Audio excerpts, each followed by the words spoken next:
Sénégal, bonjour, Ndeketeyo,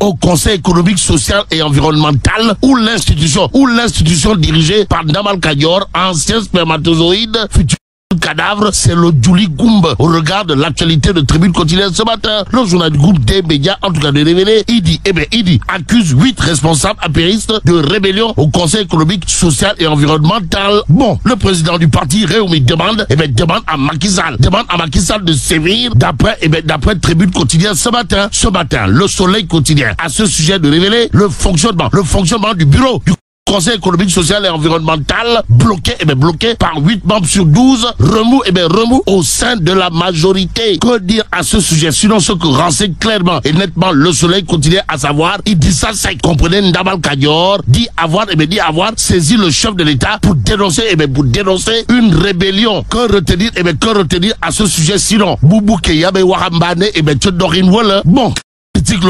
Critique le journal à ce sujet d'indiquer conflit ouvert avec Benno Bokk-Yakaar, boycott au Conseil économique, social et environnemental. Il dit, comprenez, Ndamal Kadior au régime sec et la frappe sèche de critique porte sur une explication, comprenez, pour une première dans l'histoire du pays. Le Conseil économique, social et environnemental n'a pas tenu, alors là, pas du tout tenu sa session pour faute de quorum. En tout cas, les hauts conseillers membres de l'APR ont boycotté la cérémonie officielle pour contester le maintien du président Idrissa Seck à la tête de l'institution. En tout cas, l'institution, comprenez, le Conseil économique, social et environnemental, qui intéresse à plus d'un titre. Critique le journal, le quotidien piloté par Pape Sarr, mon confrère de renseigner. Pendant ce temps, les ténors du parti présidentiel et de la coalition Benno Bokk-Yakaar rage de voir le patron du Réumi toiser le camp présidentiel et raber à contre-courant des objectifs politiques définis. En définitif,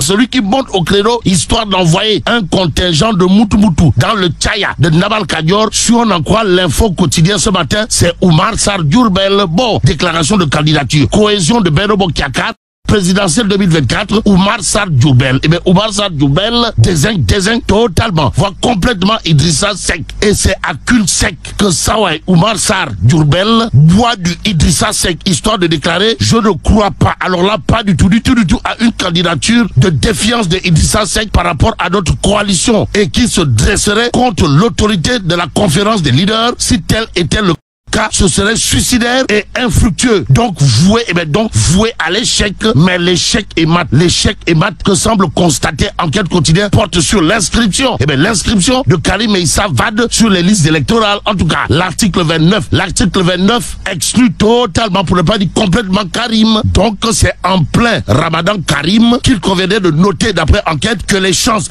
sont minces que l'inscription du candidat du Parti démocratique sénégalais soit validée sans réhabilitation ou loi d'amnistie. En tout cas, l'article L29 du code électoral est-il conforme à la Constitution? Voilà l'interrogation. Voilà l'interrogation signée Enquête quotidienne ce matin, le journal d'accrocher Ndiaga Sylla, expert électoral de son État, qui soutient sans conteste que la solution consiste à réformer le code électoral en vue de prévoir la réhabilitation automatique après que le citoyen ait purgé sa peine. Et c'est peut-être avec beaucoup de peine que le parti Pastef les Patriotes aborde le dernier virage vers la présidentielle de 2024. Aujourd'hui, retenons le titre de Réumi, à savoir arrestation en série dans les rangs du parti de Sonko. Et là, il est question d'une interrogation Kouroubaï Fall et Mbolde Bouride signée Réumi quotidien à sa une, à savoir le Pastef les Patriotes réduit à sa plus simple expression, en tout cas face à ce que certains qualifient d'injustice, à savoir l'arrestation tous azimuts des leaders du parti de Ousmane Sonko.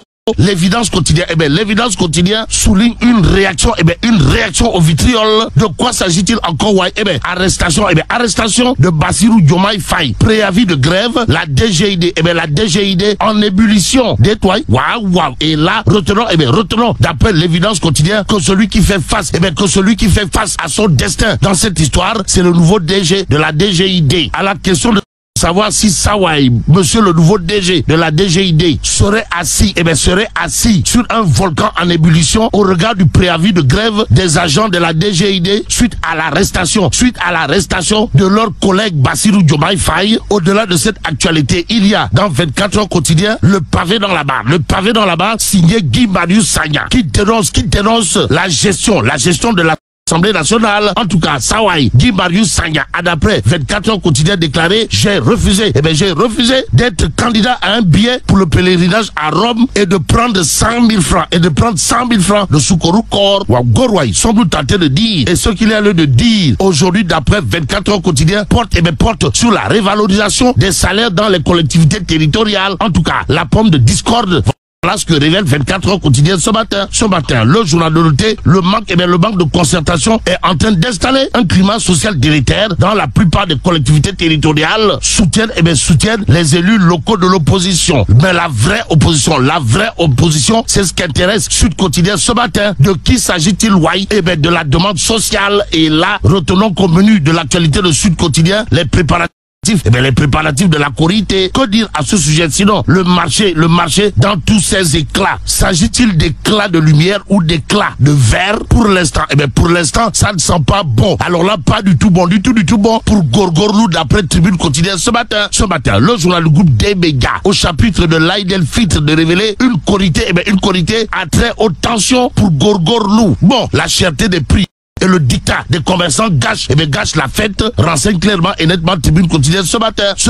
On peut lire dans Tribune Quotidien que le ministère du Commerce rassure sans convaincre. En d'autres termes, le ministère du Commerce, face à la cherté des prix des denrées à la veille de la Korité, apporte des arguments à l'emporte-pièce, c'est-à-dire des arguments tirés par les cheveux, voire par les pieds. Et pour comprendre le pied de nez dans cette histoire, il convenait de rester avec Tribune Quotidien pour terminer le journal, de chercher à savoir, histoire de faire savoir si la fête de l'Aïd el-Fitr sera célébrée dans la division. En tout cas, retenons pour l'instant une perturbation sur l'observation du croissant lunaire. Et là, mais là, tu donges de, Allah. Bon, vive le Sénégal.